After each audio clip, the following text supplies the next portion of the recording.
Assalamualaikum warahmatullahi wabarakatuh. Kita akan lanjutkan pembahasan dari sebelumnya kita mempelajari mengenai transformasi Lorentz. Sekarang kita akan lihat berbagai konsekuensi logisnya. Nah, kita tuliskan kembali bentuk transformasi Lorentz dari kerangka K ke kerangka K aksen ya. Dalam hal ini kerangka K aksen menurut kerangka K bergerak relatif dengan kecepatan V sepanjang sumbu X yang berimpit ya, dengan sumbu X-nya berimpit. Sumbu X aksen di K aksen ini berimpit dengan sumbu X K.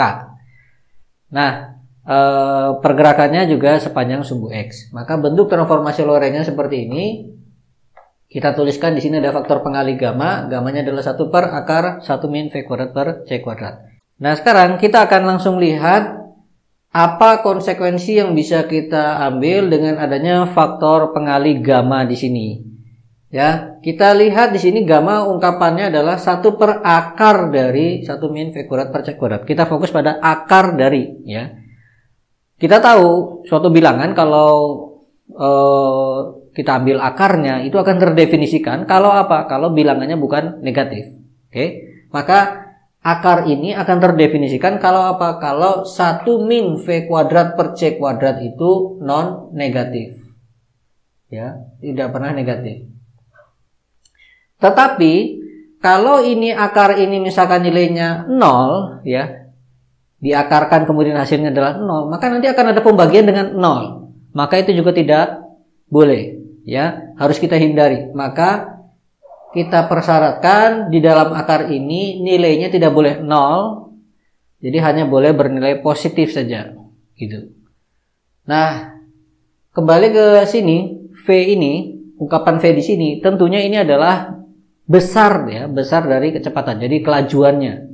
Maka nilainya juga tidak pernah negatif. Jadi V itu sendiri nilainya itu tidak pernah negatif. Nah, sekarang kita lihat, agar si V kuadrat per C kuadrat ini ketika menjadi pengurangnya bagi angka 1 ini tidak menjadi 0, maka V kuadrat ya, V kuadrat per C kuadrat itu tidak boleh sama dengan 1. Dia harus kurang dari 1. Ya, yang jelas nilai dia karena V-nya itu adalah tidak pernah negatif, berarti dia nilai dia paling kecilnya adalah 0 ya. V kuadrat per C kuadrat ini nilai paling kecilnya adalah 0. 0 kalau apa? Kalau V-nya 0. Kemudian agar 1 minus dia ini tidak 0, maka ini harus kurang dari 1. Kurang dari sama dengannya kita buang. Gitu ya. Kemudian dari sini maka kita dapatkan apa? Karena si V kuadrat per C kuadrat ini nilainya tadi kurang dari 1 ya, lebih bisa dari 0 kurang dari 1, maka bisa dilihat sini ketika dia sama dengan 0 ya, V kuadrat per C kuadrat sama dengan 0, maka di sini 0, 1 minus 0 jadi 1. Kemudian kalau lebih besar dari 0, maka ini akan menjadi pengurangnya 1, sehingga hasilnya akan kurang dari 1. Pertanda apa? Nilai ini paling tinggi, nilainya adalah 1. Oke. Ada tanda sama dengan karena apa? Ketika V-nya sama dengan tadi. V kuadrat per C kuadrat sama dengan 0 atau V-nya sama dengan 0. Nah, dari sini maka konsekuensi yang bisa kita dapatkan berarti apa? Berarti V kuadrat ya, itu kurang dari C kuadrat. Karena V-nya sudah jelas non negatif, berarti kita bisa dapatkan 0 kurang dari V kurang dari C. Ya, sekali lagi karena V itu suatu besarnya kecepatan ya, bukan jadi sehingga dia bernilai non negatif. Maka kita bisa dapatkan dari sini ke sini. Nah, kemudian kalau seperti ini maka kita bisa lihat bagaimana dengan nilai gamma. Maka nilai gamma itu tentunya kita bisa perhatikan ya, karena ini yang di dalam akar ini kurang dari 1 lebih besar dari 0, kita tulis dulu. maka akar dari 1 min V kuadrat per C kuadrat itu juga akan lebih besar dari 0 kurang dari sama dengan 1. Konsekuensinya lagi berarti si gamanya jelas kalau dibagi dengan ini akan paling kecilnya sama dengan 1, besarnya seberapa? Ya sebesar-besarnya ya berapapun bisa gitu ya. Sehingga atau kalau mau ringkasnya kita bisa tuliskan ini gamma nilainya selalu lebih besar dari sama dengan 1 ya. Kapan sama dengan 1? Kalau V-nya 0 gitu ya. Nah, sehingga sekarang kita dapat tuliskan di sini nilainya selalu lebih besar dari sama dengan 1 berapapun besar V-nya ya. Nah, konsekuensinya apa sih yang bisa kita lihat? Perhatikan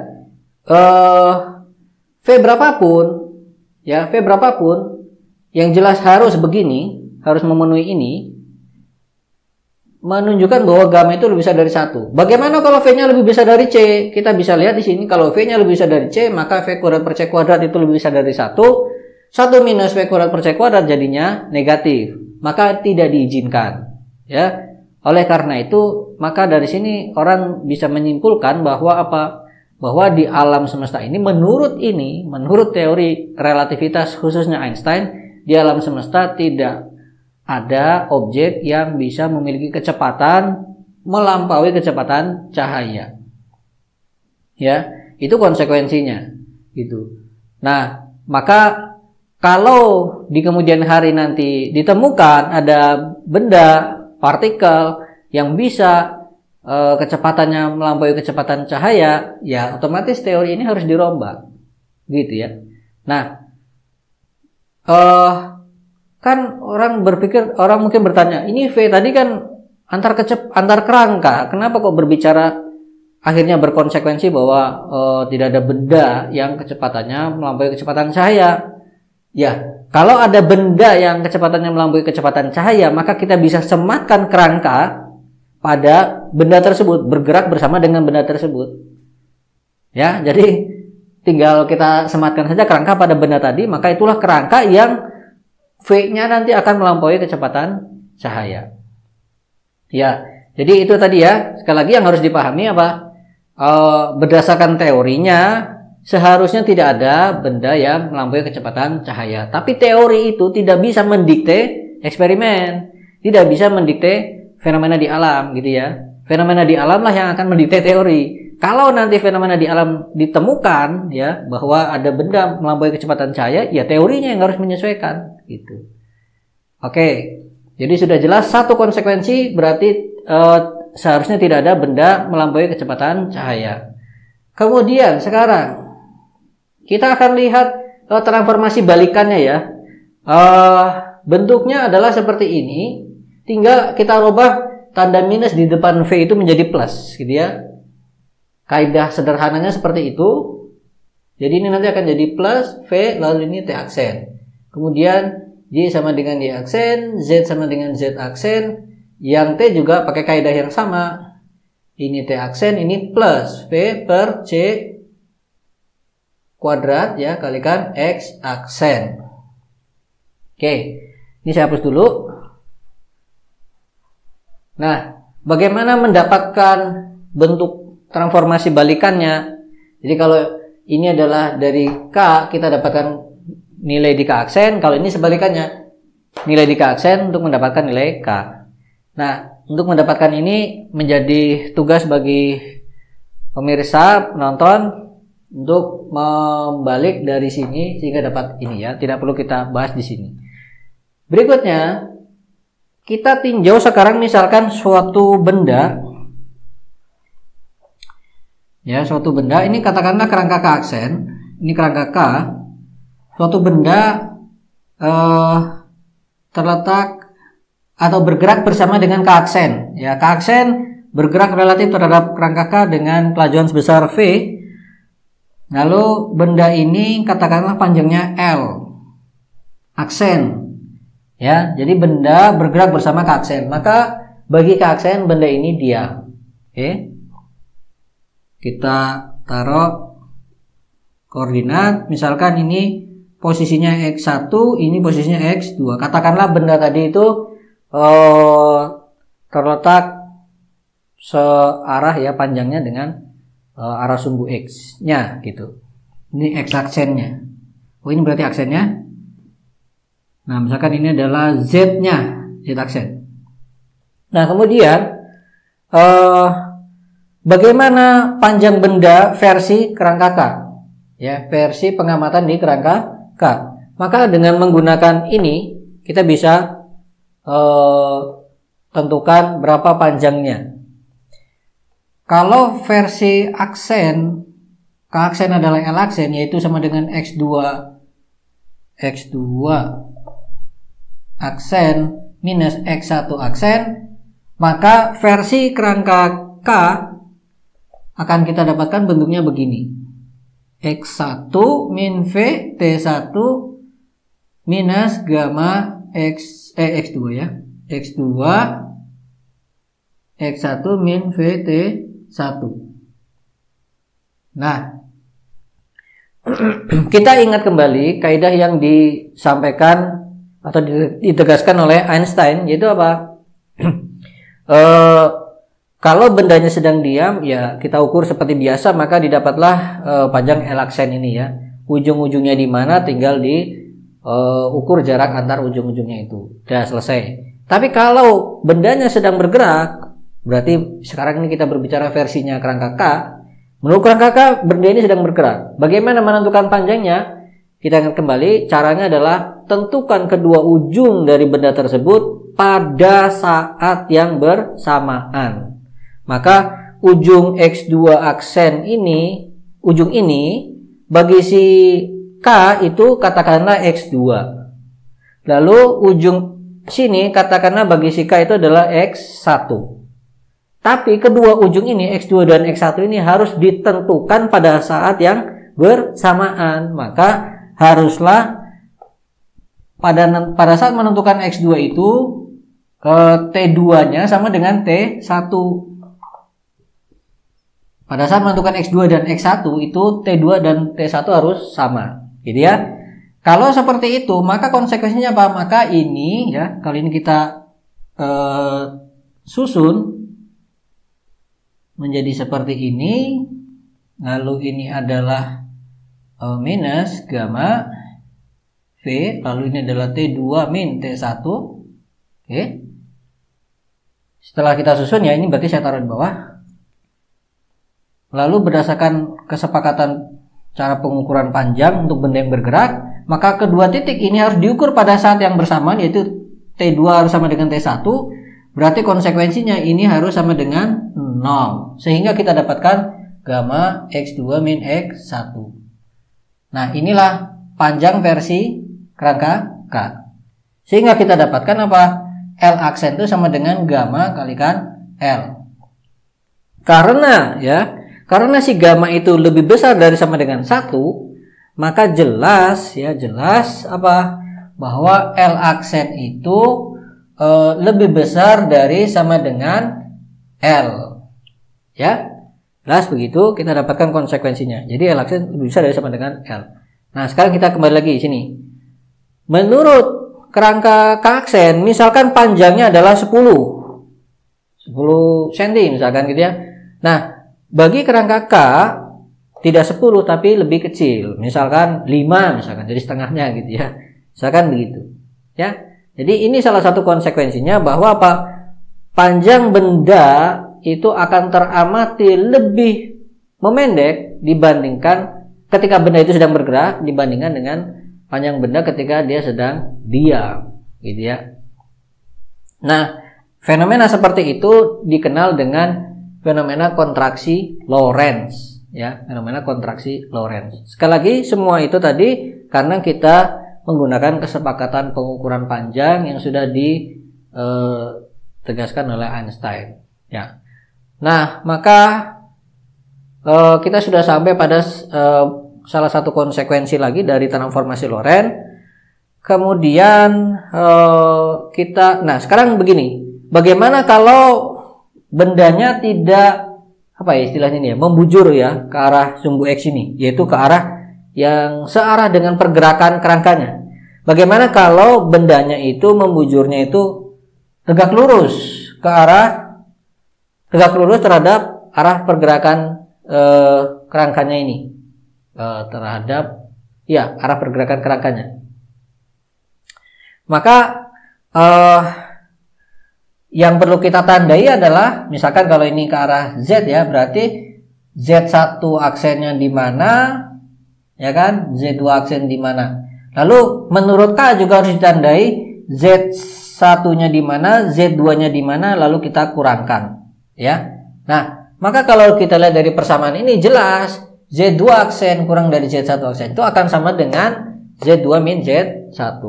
Sehingga dalam arah yang tegak lurus terhadap pergerakannya, baik itu sepanjang dia mengarah ke Z ataupun mengarah ke Y ke sana berarti ya, keduanya kan tegak lurus terhadap arah pergerakannya, yaitu arah X. Maka itu kita dapati nanti pengamatan panjangnya atau pengukuran panjangnya itu tidak berbeda ya, antara di kerangka K aksen maupun di kerangka K. Jadi kalau kita rangkum lagi, maka panjang benda yang sedang bergerak itu akan teramati mengalami pemendekan atau kontraksi dalam arah yang sejajar dengan arah pergerakan si benda tadi. Tapi untuk panjang benda dalam arah yang tegak lurus terhadap arah pergerakan benda itu tidak akan mengalami kontraksi ya. Nah, sekarang kita masuk ke efek dilatasi waktu. Ini saya hapus dulu ya. Yang ini aja. Ya, ini aja ya. Rumus ini aja kita hapus.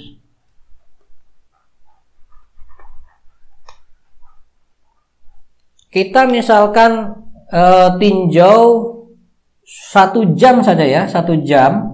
1 buah jam. Katakanlah di lokasi X aksen ya. 1 buah jam di kerangka K aksen, jadi artinya maksudnya dia bergerak bersama dengan kerangka K aksen ya. Jadi ini jamnya K aksen. Nah, jam ini misalkan untuk periode waktu tertentu dia mencatat T2 aksen min T1 aksen. Jadi untuk selang waktu tertentu jam ini mencatat selang waktu sebanyak ini. Katakanlah T1 terkait dengan suatu peristiwa tertentu, T2 terkait dengan peristiwa yang lain, tapi juga di sini juga. Ya, ingat kembali penegasan di pembahasan sebelumnya bahwa pengukuran waktu itu harus dilakukan oleh jam di lokasi di mana peristiwa itu diamati. Jadi kalau kita mengamati 2 peristiwa, satunya T1 aksen, T2 aksen, maka jamnya harus di yang T1 ini harus berada di lokasi di mana itu terjadi, yang T2 aksen ini juga harus berada di lokasi di mana peristiwa kedua terjadi. Kalau ini kedua jam diamati oleh 1 jam yang sama, berarti kedua peristiwa itu terjadi di sini juga, gitu ya. Nah, ini yang kita sedang bahas dulu.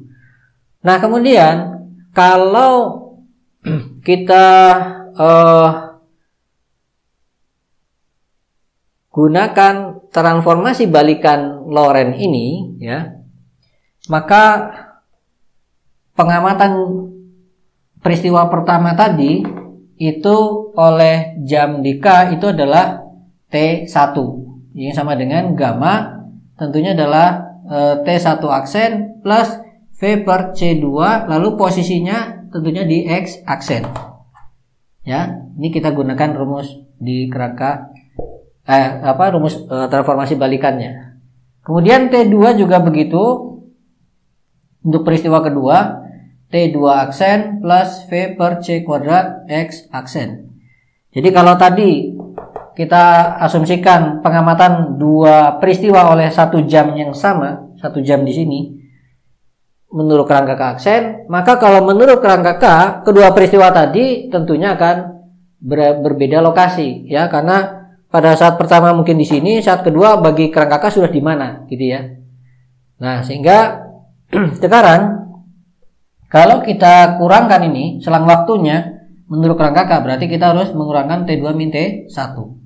Nah, maka kita bisa lihat di situ berarti ini adalah gamma T2 aksen plus V per C kuadrat X aksen dikurangi dengan gamma T1 aksen plus V per C kuadrat X aksen. Otomatis yang ini akan saling menghilangkan, maka kita dapatkan gamma T2 aksen min T1 aksen. Kalau ini saya sebut sebagai delta T, maka yang ini akan saya tulis sebagai delta T aksen. Ya. Jadi perhatikan yang kita dapatkan sekarang apa? Kita dapatkan bahwa kalau kita mengamati dua peristiwa di kerangka K aksen yang terjadi di lokasi yang sama, ya, terjadi di lokasi yang sama, yaitu peristiwa pertama terjadi di X aksen dengan waktunya adalah T1 aksen. Lalu peristiwa kedua adalah X aksen, lokasinya waktunya adalah T2 aksen. Maka kedua peristiwa tadi kalau menurut kerangka K tidak terjadi di lokasi yang sama. Jelas itu ya, karena kan kerangka K aksen itu bergerak relatif terhadap kerangka K. Nah, maka kalau kita gunakan rumus transformasi balikan ini, kita akan dapatkan konsekuensi seperti ini. Ya, hubungan antara selang waktu di K aksen dengan selang waktu di K. Nah, kalau seperti ini maka kita dapat katakan sebagaimana tadi bahwa L aksen itu lebih besar daripada L, ya, lebih besar dari sama dengan L, maka yang ini juga akan kita dapatkan delta T aksen. Ini kan tadi L aksen sama dengan gamma L gitu ya. Kalau yang ini delta T berarti lebih besar dari sama dengan delta T aksen. Jadi selang waktu di kerangka K akan lebih besar dibandingkan selang waktu yang ada di kerangka K aksen itu. Jadi kalau misalkan ya kedua peristiwa tadi yang terjadi di lokasi yang sama menurut K aksen itu misalkan ya 5 detik, maka bisa jadi menurut kerangka K adalah 10 detik. Jadi bagi kerangka K itu detikan ya, detikan jam di kerangka K aksen itu melambat gitu ya. Lebih lambat daripada di kerangka K. Sehingga bagi kerangka K terlihat adanya pemuluran atau pemuaian waktu. Nah, itulah yang dikenal dengan efek dilatasi waktu. Ya, efek dilatasi waktu itu adalah apa? Bahwa jam di kerangka yang bergerak atau jam yang sedang bergerak itu akan teramati melambat dibandingkan dengan jam yang sedang diam, gitu ya. Nah, fenomena time dilation maupun dilatasi waktu maupun kontraksi Lorentz ini itu sudah dikonfirmasi melalui berbagai eksperimen. Nah, bagi penonton silahkan untuk mencari, ya ini menjadi tugas, mencari berbagai eksperimen yang dilakukan untuk mengkonfirmasi dua efek ini. Nah, kemudian ada istilah tambahan ya, pencatatan waktu yang seperti ini tadi, yaitu pencatatan waktu peristiwa-peristiwa yang terjadi di satu lokasi yang sama, itu dinamakan sebagai pencatatan waktu pribadi bagi misalkan tadi di K aksen ya, berarti pencatatan waktu pribadi bagi K aksen. Atau istilah lain mungkin terjemahannya bukan waktu pribadi tapi waktu yang sejati, gitu ya. Nah, dalam bahasa Inggrisnya dia disebut sebagai proper time, ya, proper time. Kadang terjemahan bahasa Indonesia ada yang mengatakan ini waktu sejati, ada yang mengatakan ini sebagai waktu pribadi gitu. Waktu sejati maksudnya ya itulah waktu yang diukur oleh jam yang di lokasi itu, gitu ya. Sementara kalau menurut K ini kan diukur, kedua peristiwa tadi diukur oleh 2 jam yang berbeda. Jadi dikatakan efek dilatasi waktu ini kenapa muncul seperti itu? Karena kita membandingkan antara apa? Pembacaan selang waktu oleh 1 jam di K aksen dengan pembacaan oleh 2 jam di kerangka K, gitu ya. Jadi ketika awal mungkin jam peristiwa terjadi di sini, bagi si kerangka K itu lokasinya di sini ya. Ini yang pertama. Lalu peristiwa kedua, karena ini bergerak ke sana ya, maka bagi si K ini sudah berada di lokasi yang kedua.